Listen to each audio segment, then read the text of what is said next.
आज 26/11 आपल्या मुंबईत घडलेली दुर्घटना यावर मी काहीतरी लिहायचा प्रयत्न केला आहे. ऐकवते. त्या रात्री मुंबईत प्रकाश नाही तर आक्रोशाची जळजळ पाहिली. ताज समोर उभं राहिलेलं प्रत्येक मन भयाने नाही तर अश्रूने फाटून वाहिलं. 10:30 वाजताची ती रात्र. लोकांनी चहाचे घोट टाकलेही नसते आणि आत कुठेतरी ताजच्या भिंती शेवटचा श्वास घेण्याच्या कळकळीने हलत होती. आईची मिठी सुटून गेलेली मुलं, हॉटेलमध्ये जेवायला आलेल्या जोड्या, हसत गप्पा मारणारे कर्मचारी क्षणातच मृत्यूच्या नजरेत सापडले. एक वेटर जखमी झालेला तरी एका आजीबाईला हात देत होता आणि तो बोलला, चला मागे राहू नका. पण पुढच्या गोळीचा आवाज त्याचंच वाक्य अर्धवट कापून गेला.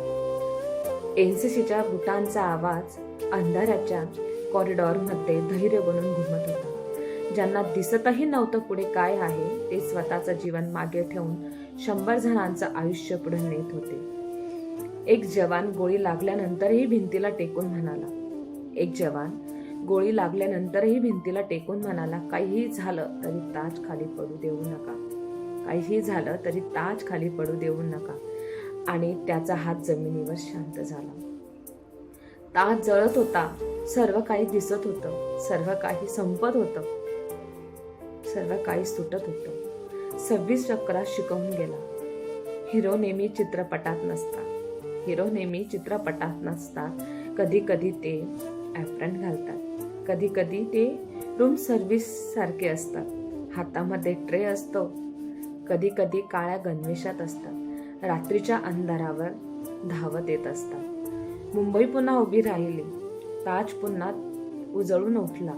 ज्यांनी आपलं सर्वस्व दिलं त्यांची नावे आजही त्या भिंतीवर अश्रूंनी कोरली आहेत. त्यांच्या आठवणी नाही मरणार आणि मुंबई कधी नाही हारणार आणि मुंबई मी कधी नाही विसरणार. थँक्यू.